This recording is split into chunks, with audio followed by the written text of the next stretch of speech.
Good afternoon.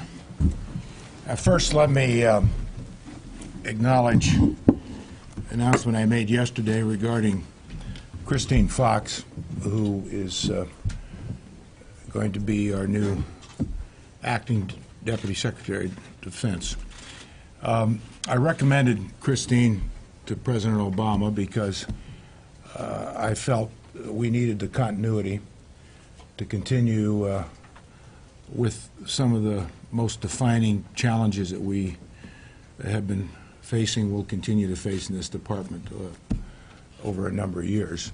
And you know what those are. It's budget, sequestration, we're finishing up QDR review, and how all that impacts strategic interests and focus and where we go from here. She brings the continuity, she brings the expertise, the leadership. She has relationships. She's highly respected in the Congress, in the White House, and certainly around here. So I want to acknowledge her coming over to give us some of her time. She thought a few months ago she was going to escape. She did for a while.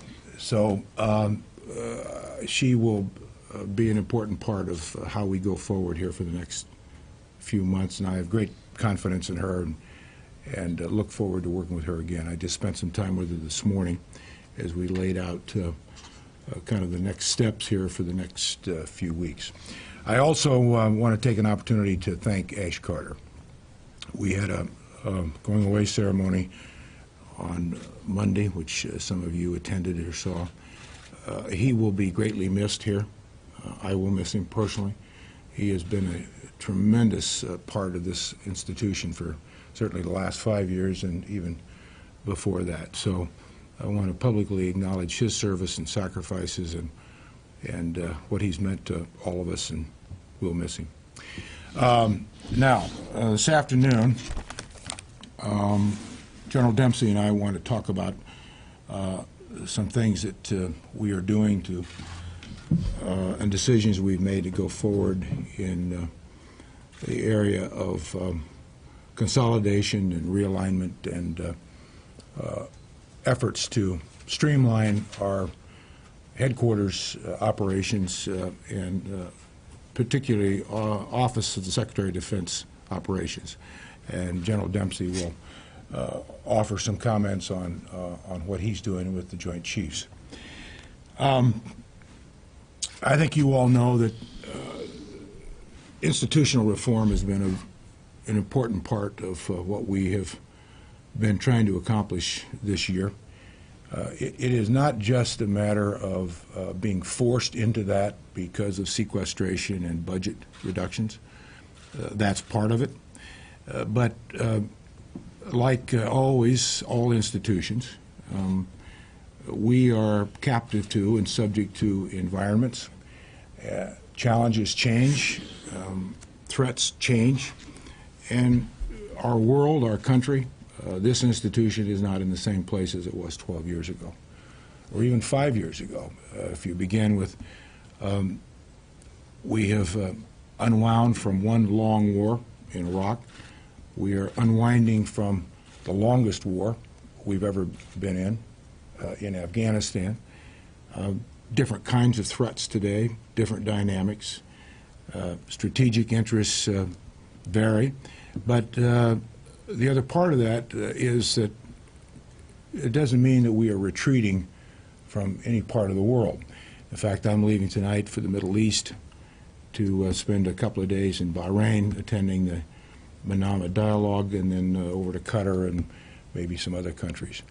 But I will say in that speech that I give there, and it does relate to what we're talking about here today, that our interests, the United States of America's interests, are the world's interests. Our interests are not defined by one region or one country or one area. And that's part of what this announcement is today as we develop toward and into the next year on a lot of changes and adjustments and realignments that will be made in this institution to better prepare this institution to deal with the threats and the challenges that not only are here today, but what we anticipate is to come. Cyber being a very good example. Cyber threats are real. 5 years ago, it wasn't the same dimension as we now see. So let me begin this way. And then I'm going to ask General Dempsey to make some comments, and then we'll take your questions. With the Pentagon confronting historically deep and steep and abrupt spending reductions after a decade of significant budget growth, there is a clear need and an opportunity, and I emphasize opportunity, to pare back overhead and streamline headquarters across this department. And that is a result of really an era of post-9/11 that we have appropriately been focused on, had to focus on, to secure this country. Our efforts have begun with the Office of the Secretary of Defense and the Joint Staff. And today, General Dempsey and I will announce decisions and organizational changes within, for me, the Office of the Secretary of Defense, General Dempsey, the Joint Chiefs, that will result in budget savings and better align our structures and resources with DOD's strategic interests and priorities. Earlier this year, I directed a strategic choices and management review. That review developed options to help DOD plan for a range of future budget scenarios, including the persistence of sequester-level cuts over the next decade.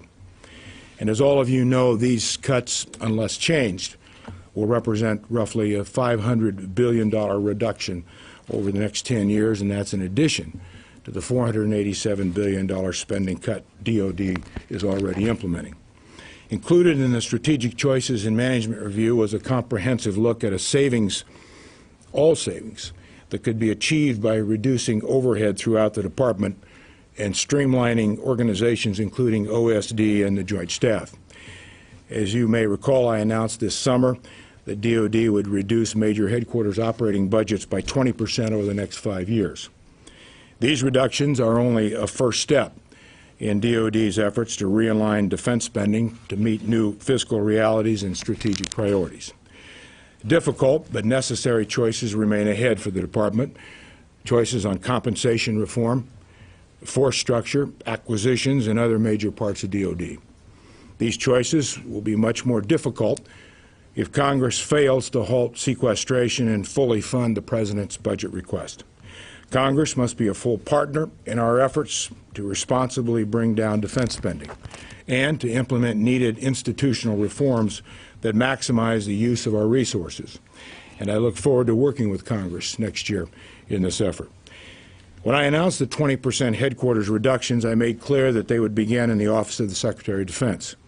Subsequently, I asked former Air Force Secretary Mike Donnelly, based on the initial findings of the Strategic Choices and Management Review, to lead a review of OSD that would determine how to implement these cuts and consider opportunities for organizational change and streamlining. Secretary Donnelly has completed his work, and we are moving now ahead with implementing a number of recommendations and changes in line with his work and the results of the Strategic Choices and Management Review. Specifically today, I'm directing each of my principal staff assistants to begin implementing their plans to meet the 20% budget reductions by fiscal year 2019. Much of these savings will be achieved through contractor reductions, although there will be reductions in civilian personnel. Ultimately, other headquarters elements will be implementing similar reductions, and we will detail our plans to achieve these savings in the Pentagon's budget submission next year. The OSD reductions are comprehensive, touching many aspects of our organization, personnel, and resources. We recognize that the dollar savings generated by the OSD reductions, at least $1 billion over the next 5 years, is a small percentage of the sequester-level cuts, underscoring the challenges that face this department in absorbing these very large sequester-level reductions. Still, every dollar that we save by reducing the size of our headquarters and back office operations is a dollar that we can be invested in warfighting capabilities and readiness. Beyond these fiscal considerations, our goal was to use this opportunity to streamline OSD, making it more agile and responsive. A related goal was to reduce the number of direct reports to the Secretary of Defense, consolidate duplicative or overlapping functions, and strengthen department-wide management functions. With these objectives in mind, Secretary Donnelly's review took a close look at OSD's organizational chart and reform proposals. Today, I'm directing a series of changes that will reshape OSD and I believe better prepare us for our future fiscal challenges and an evolving strategic environment. First, we will be restructuring the Office of the Undersecretary of Defense for Policy based on an extensive internal review of the organization led by the current Undersecretary of Defense for Policy, Jim Miller. This restructuring will better balance workload across policy assistant secretaries of defense, sustain our emphasis on the Asia-Pacific region, space and cyber capabilities, and better integrate our focus on emerging threats with homeland defense efforts and strengthen our security cooperation efforts while eliminating some senior executive positions. Specifically, the plan eliminates a Deputy Undersecretary of Defense position and SES Chief of Staff, phases out the SES-led task force on business and stability operations, and realigns the portfolios of the 5 Assistant Secretaries of Defense for Policy.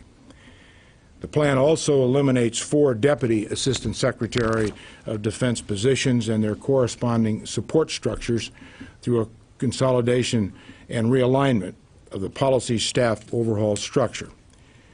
Second, we will strengthen the Deputy Chief Management Officer, the DCMO position, by realigning the Office of the Director of Administration and Management and its components under the DCMO structure.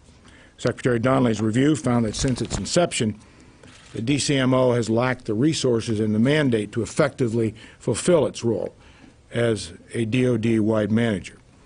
Meanwhile, the DAM and others have important organizational management planning and oversight functions across the department and the National Capital Region that will further enable the DCMO's work. The consolidation of these offices into a true DOD-wide management office will provide for better coordination and integration of DOD's business affairs, including performance management and compliance, and result in a much stronger and more empowered Deputy Chief Management Officer. Third, as the DCMO organization becomes the focal point for DOD-wide management, administration, and business oversight, it's my intent to transfer specific responsibility for business IT systems from the DCMO to DOD's Chief Information Officer.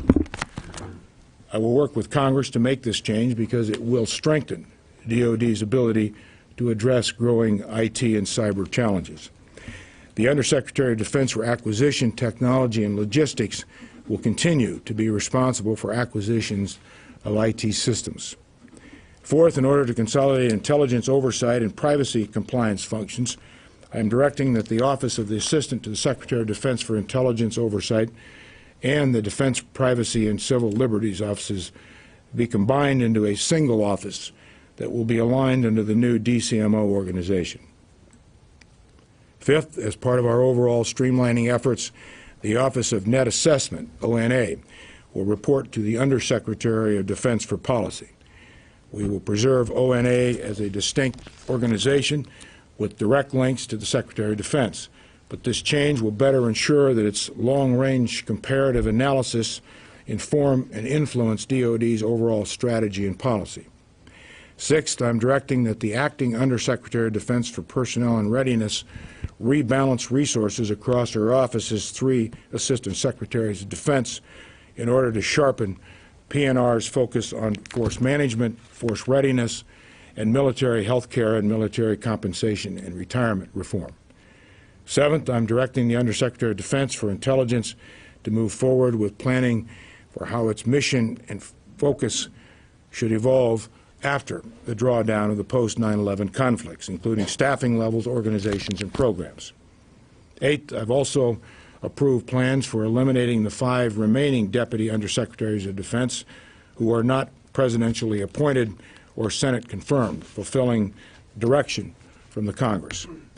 To further improve the management and administration of OSD, I am directing additional longer-term follow-up actions to include refining OSD budget categories, improving oversight of contractor support, completing a review of OSD's workload, and directing a biennial review of OSD to establish a regular assessment of the office's requirements. Once fully implemented, these actions will provide for improved and sustained oversight of OSD structure and resources. All these decisions will not only result in a smaller and flatter OSD, but one that I believe will be better prepared for the serious and complex 21st century security challenges that we face as a department and as a nation.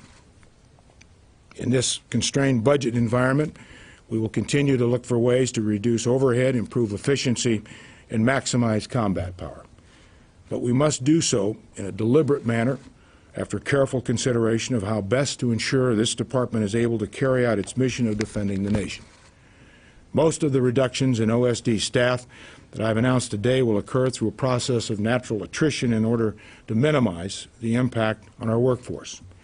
If the department is forced to take the steep sequestration cuts on the order of $500 billion over the next 10 years, we may need to implement additional reductions. As I've said before, sequestration is irresponsible and poses an unnecessary risk to our military's ability to accomplish its mission and our readiness. Congress should roll back sequestration and fully fund the President's budget request, which provides the Department with the time, the flexibility, and the certainty needed to strategically transition our military to a post-war posture. One final point. Bureaucracies are often derided, but the reality is that an organization of DOD size, complexity, and global reach will always require sophisticated headquarters structures that provide effective oversight and management of our $500 billion enterprise. The men and women who work at the Pentagon and other headquarters elements, whether civilian, military, or contractors, are dedicated individuals who deserve respect and appreciation. Even as we realign our headquarters organizations, we will focus new energy on retaining the world-class professionals who we depend on every day to fulfill our mission and keep this country safe.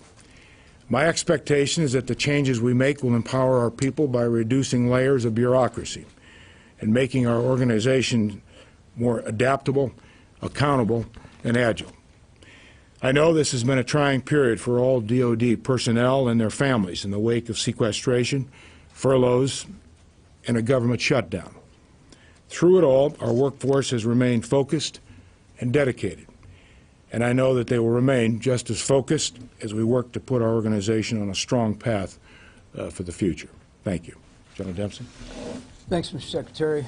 I just would like to highlight what the Secretary said about there's some things we would have done whether or not we were faced with the Budget Control Act and this thing called sequestration. And the four he mentioned are worth noting again, and those are the size of our headquarters. So just as he's directed the Office of the Secretary of Defense to make these changes, so too will the Joint Staff, the combatant commanders, the service chiefs, as well as three-star headquarters and above throughout the world.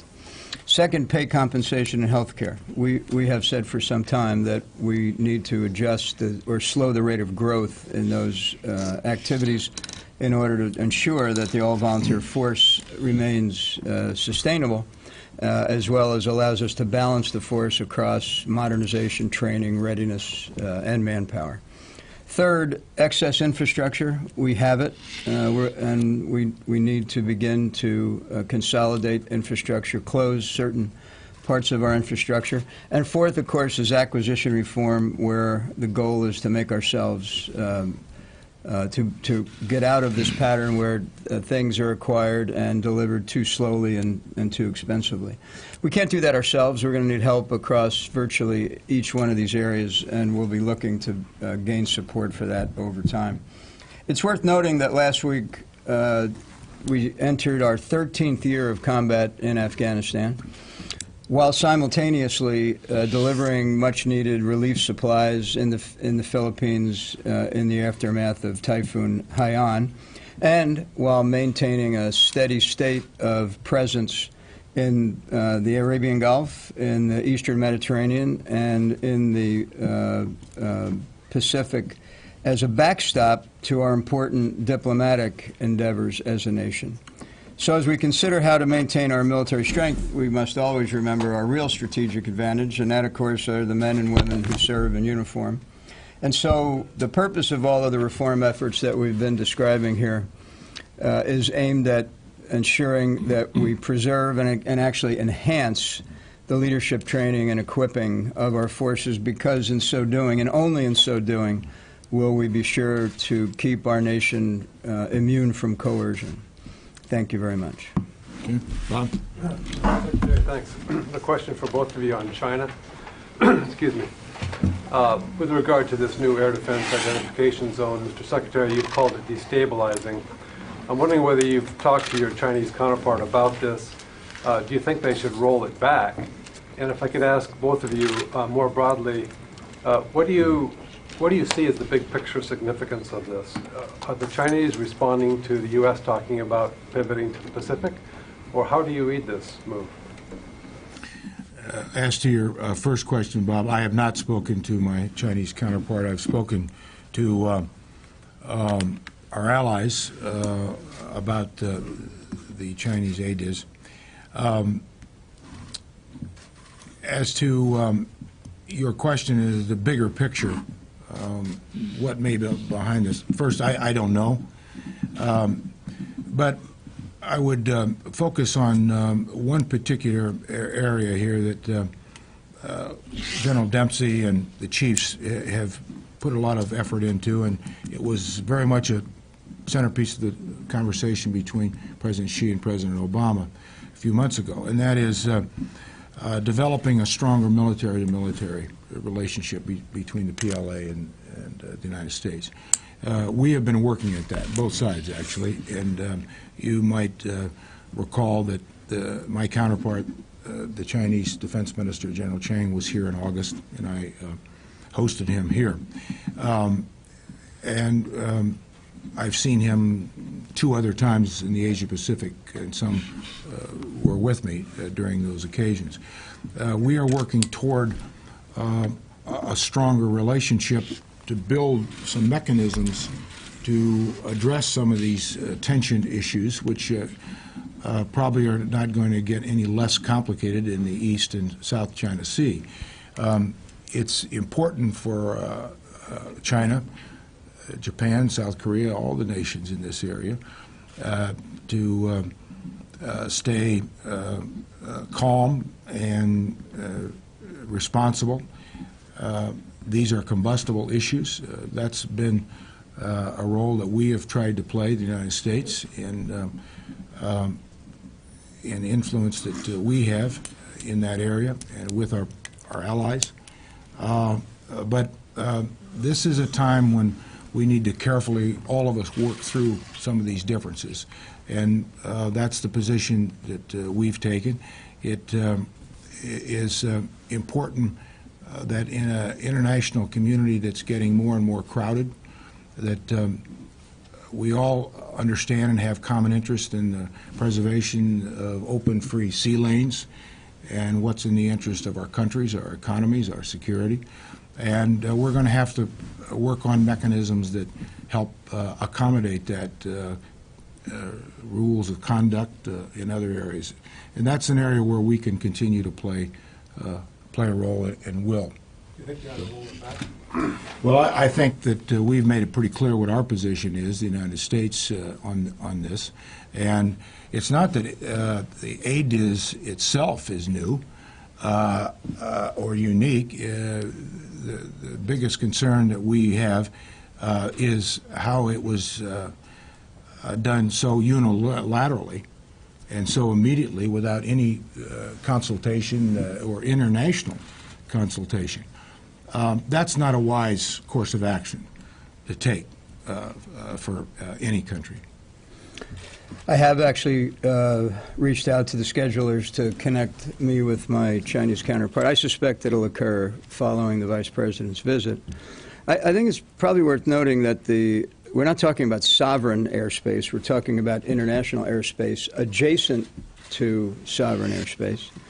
And as you know, the international norm, I think as you know, the international norm is that entering an ADIZ, you would only report if you intended to enter the sovereign airspace of the country that declared the ADIZ. So it wasn't the declaration of the ADIZ that actually was destabilizing. It was their assertion that they would cause all aircraft entering the ADIZ to report regardless of whether they were intending to enter into the sovereign airspace of China. And that is destabilizing. I have a question on Syria.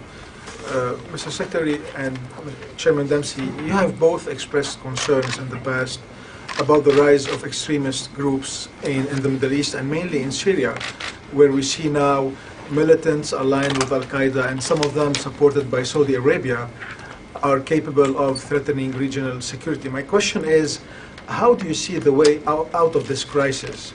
And do you agree with what Ambassador Crocker said today, that the United States has to start talking with President Assad? Well, first, it's been the position of the United States that a political settlement is the appropriate and responsible way out of this. And as you know, there is a Geneva II conference scheduled now in late January that will continue to pursue that path and that effort. Also, as you all are well aware, the chemical weapons piece of this issue is on track. That's not insignificant. The United States has been working closely with our international partners on this, the OPCW. We have, as you know, offered technical support, technology to assist in the destruction of the precursors in the chemical weapons themselves. So that's another dimension of this. I think that we continue and will continue, must continue, to find a diplomatic solution to this huge humanitarian catastrophe. It's dangerous. It presents new dimensions to an already unstable Middle East on all of Syria's borders. So I think we are taking the responsible approach and pursuing the right actions here, General. If I could add, Joe, my orders from the President have not changed, and that is to say we are maintaining our presence and our readiness, our deterrence and our capabilities at heightened levels in support of the other efforts that the Secretary just mentioned. Secondly, you ask, how do we see our way through this? I think we see our way through this by recognizing this as a regional issue, not an individual. This is not an individual country issue or an individual group issue. It's a network of challenges, and I think seeing it regionally and seeing how each group, some of which aspire to global influence, some of which aspire to regional influence, some of which aspire to local influence, and each of those requires a different approach because they present a different threat. And so seeing it as a region and then working it through our partners is clearly the path that will allow us to solve this very complex issue, whether it runs from, as I've said before, Beirut to Damascus to Baghdad, or from Afghanistan down into northern Africa. And the last thing is I'll leave the diplomacy to the diplomats. Yeah. Thank you. Sure. Mr. Secretary, the Wall Street Journal reported that the administration is now reaching out to some of the Islamist groups inside Syria. Is this an acknowledgement that al-Qaeda is getting the upper hand there, and there's concern that if you don't reach out to these groups, you won't have any influence in Syria? Can you comment on that, both of you, actually? Well, that's not my area that I deal with the diplomatic track every day on this. I would just say that if, in fact, there's going to be a diplomatic resolution, if that is the responsible approach, and we are taking that, as I have noted, as you all know, and the January Geneva II meeting is on track to occur. If this is all going to come to some kind of a diplomatic solution, then all parties involved are going to have to be represented some way. I'll leave that up to Secretary Kerry and the administration to sort that out. But I think if that is the goal, that's the objective, to try to contain this, and I think General Dempsey's comments about a regional issue is exactly right, then this can't be achieved by just narrow strips of interest in this. But again, I'll leave that up to Secretary Kerry. Yeah, if I could add, Jennifer, I think it's worth knowing whether these groups have any intent whatsoever to be moderate and inclusive, or whether they are, from the start, intend to be radical and inexclusive. So I think finding that out, however we do so, is worth the effort. Are you seeing a rise in al-Qaeda influence there? Well, remember, I've said for some time, there are more groups that brand themselves as al-Qaeda. Now, whether they actually align themselves with al-Qaeda's global terrorist ideology is another issue. I mean, we're still learning about some of these groups. This is very complicated, as you all know, just sorting out whose interests are whose interests and who represents whom. And so it takes some time to do this. And I think the path we're on, as I said, is responsible. Yes. Mr. Secretary, in the new policy organization, how will you ensure that Homeland Defense and Western Hemisphere security affairs still get the attention needed? And also in the QDR, there's a perception in Washington that the QDR hasn't accomplished that much. Can you, thus far, can you offer any new clear evidence to the contrary? Well, I don't know whose observations those are, because I haven't seen the QDR results yet, because they're not in yet. So there's, I suspect, great speculation what may come out of that. But the results of the QDR are not in yet, and I've not seen a draft of it. Maybe someone else has, I doubt it. But the QDR is an important mechanism that, as you know, that is put together by very knowledgeable, experienced individuals that help guide through recommendations the decision makers, the policy makers, on what our interests are and how we achieve those interests. So we look forward. I know the President does. I do. Secretary Kerry, Ambassador Rice in particular, to looking at that. And it's also an effort, an enterprise right now that comes at a very important time, which I've noted in my remarks. It comes at a budget time. It comes at a sequestration time. It comes at a reorganization, restructuring, institutional reform time. So it will be helpful. And I don't have really much to say beyond that, because we've not seen the report yet. And on the first question, Could I comment on that, actually? I mean, one of the things that is coming out of the QDR that began to be illuminated by some strategic seminars that we ran about a year ago is that the homeland is no longer a sanctuary. If we're engaged in a conflict virtually anywhere in the globe, there is likely to be some effect in the homeland, whether it's potentially ballistic missiles or cyber. Something could potentially affect the homeland in a way that it hasn't heretofore. So the homeland is actually achieving much greater prominence in our discussions of our future strategy than at any time in my 40 years, as it should. As to the QDR, I have to first point out how difficult it is doing a QDR right now in this environment of budget uncertainty, because any strategy worth anything has to balance ends, ways, and means, the objectives, the way you operate, and the resources available. So what you're seeing is we're actually having to manage to look at it through several different alternative futures. That may be what you're hearing reflected, but we will eventually land at alternative futures. The first question on Homeland is because you're merging Homeland with another position, so you're not going to have a sole Homeland Defense guy. No, we're actually upgrading it. Yes, because of the same points that General Dempsey just made.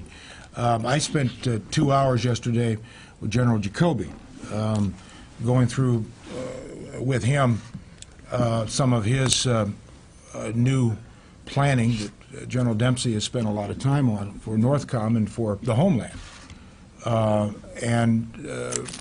It's critically important, and it's going to continue to be critically important, just as General Dempsey said. So, no, we're actually going to give more attention to that office as we streamline the process so that the Secretary of Defense has more access, more direct access as it works through the policy people, so I don't, or whoever the Secretary of Defense is, have 2 or 3 other layers in between. So that was very much part of the focus on that particular issue when we made these decisions and when Donnelly's report came back. Yes. Okay. Mr. Secretary, thank you. Margaret Brennan from Yes. CBS. On Afghanistan, Secretary Kerry suggested today with the security agreement hanging in the balance that it's actually your counterpart, the defense minister in Afghanistan, who might have the authority to finalize the BSA. I'm wondering if that's an avenue you are actually pursuing. General, if you could comment, given the uncertainty here, all the options you are planning for, do they now include, in fact, a zero option given where we are on the schedule? I've not talked to Secretary Kerry about those comments. I saw the comments. Well, I would answer the question this way. Secretary Kerry and President Karzai reached an agreement which we, the President, his National Security Council signed off on. That agreement was the text that was presented to the Loya Jirga, which President Karzai impaneled. The Loya Jirga enthusiastically, strongly endorsed that text, that agreement, and strongly recommended to President Karzai to sign it. Every public official we've heard from in Afghanistan has strongly supported the signing of that agreement. Now, the issue of who has the authority to speak for the sovereign nation of Afghanistan, I suppose the lawyers can figure that out. What we would be interested in, certainly as Secretary of Defense, is whatever document is agreed to, and as you know, it has to go to their parliament for ratification, not unlike our Senate in a treaty. And if it's ratified by their parliament, then whether it's the Minister of Defense or the President, someone who has the authority to sign on behalf of Afghanistan, I suspect that would fulfill the kind of commitment we need. But I don't want to veer too much further into legal territory and until I have a further understanding of what exactly the authorities are. General? Yes, sir. Thank you. So, from our perspective, as we look at the BSA, what we need to account for is the freedom of movement for our military personnel. You will have to be able to move freely in order to accomplish the train, advise, and assist task. Secondly, legal protections for those who serve against an Afghan legal system that is at best described as nascent and will take some time to mature. And then finally, force protection. And as long as the document is considered legally binding by both parties and credible internationally, then I think, it'll be a matter of who they decide signs it. But on your point about options, we've have planned options that allow us to continue to engage regionally, and then other excursions where we might move closer and closer into becoming somewhat institutional-based and Kabul-centric. We've got all those options. I have not been told to plan for a zero option, but clearly I understand that it is a possibility given the current impasse. Just follow, Mr. Secretary, please. I'll come back, Tony. Budget, now, you both talked about sequestration several times. We're in early December. A budget for 2015 has to be put to bed at some point by the end of the month. How likely is it now that the Pentagon, the military services, will have to adopt those more draconian alternate budgets that portend major cuts? Or are you expecting a congressional rescue over the next couple of weeks? I don't expect any kind of rescue. That's why we underwent a very thorough strategic choice and management review process beginning last spring to look at alternatives, as you note, that we may have to face. Full sequestration, played out. The President's budget, we have not seen the President's budget yet. We are working with OMB on this, and as you all know, we work through OMB, and OMB gives all departments those numbers. But what the strategic review was about was planning for all those alternatives in the event we knew we were going to have to pick one of them or somewhere in between. And that has informed us as well as we've gone forward into institutional reform, what the QDR will inform us on, and the President's strategic strategies that he will evolve and as he does every year, and all the pieces that go into our strategies, protecting our country with the resources we have, matching those resources with mission, and the planning. As to do we expect rescues, I know there are conversations that have been going on, which I understand have been optimistic about maybe the Congress reaching an agreement next week. You all know about those, or before Christmas. I don't know. Everything is still rather uncertain, and that's what has been the most difficult part of all of this for the Department of Defense, the uncertainty. As you know, we don't have a budget. We are living with a continuing resolution until January 15th, so it's still uncertain what happens. Will you continue that, or a 3-month CR, or a budget deal? So we have to plan for all possibilities, and this will get to an intersection here where we're going to have to make some decisions. When OMB then gives us a number, if something happens with the Congress where there's a 2-year agreement that buys back some of that sequestration, I know those are some of the conversations going on, but I would hope that the Congress would take some action before they go home for Christmas, and not let us continue to dangle out there. I mean, you also know the issue, the National Defense Authorization Act. I mean, there's a possibility we could see for the first time in 51 years that the Congress doesn't pass an NDAA. That further complicates what we're trying to do here for our planning. General Dempsey, if in fact the alternate POMs in budget geekdom are adopted, what are the implications for both modernization programs and for the Asia-Pacific pivot? Will those both be cut back severely, both modernization and the pivot? Well, not initially, because what we've said, Tony, is we're going to make sure our fight tonight forces are ready to deploy and to maintain our forward presence and our deterrent, and that will remain true. It's what sits beneath it, though, behind it, that's beginning to erode. And the way I look at full sequestration, and I've said this, is for about 3 or 4 years it creates a huge readiness problem, because you can't shed force structure, close infrastructure, reduce weapons systems early in that period. So the only place you can go to get the money is in readiness, training, and maintenance. And then at the back end of it, because it's of the depth of the cut, we begin to lose depth. So to use a basketball analogy, if I may, We still have 12 men on the team, but only about 8 of them are actually trained to the level you'd like them to be trained to in order to be competitive. On the back end of it, we're only going to have 8 players. We won't have 12. Courtney? One more Afghanistan question. No, the U.S. has been encouraging the Afghans, President Karzai specifically, to sign the BSA by the end of the year. But what is the actual no turning back time that you need, assuming that the U.S. has to withdraw all troops by the end of 2014?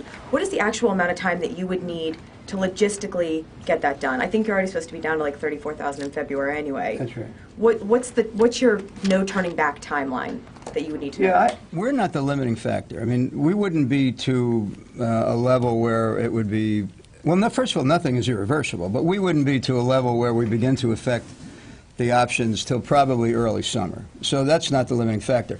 But, you know, don't forget that we're not in this alone. We've got 44, I think, troop contributing nations who have a different set of requirements to make their decisions. And so we will see an erosion of the coalition. And by the way, the other thing we'll see is that an erosion of confidence by the Afghan security forces, you know, as they begin to be anxious, literally, about whether we're going to be there to support them. So it really needs to be done now, mostly because what's hanging in the balance in Afghanistan is confidence. The Afghan security forces are very capable, but they're not confident. Africa. The situation, Mr. Secretary, is deteriorating quickly inside the Central Republic of Africa. Like Mali, in the fight against terrorism, will the United States offer to the French technical assistance and support? Your question is, will we continue to? No, will you do? Will you give to the French military assistance in Africa due to what's happening at this moment in the Central Republic of Africa? You Yes. did that in Mali. Will you do that now? Well, we have been helping our allies in Africa, particularly, specifically, the French in their efforts, and we'll continue that relationship. Yeah, I mean, look, we've been very supportive of the French efforts in Mali up till now.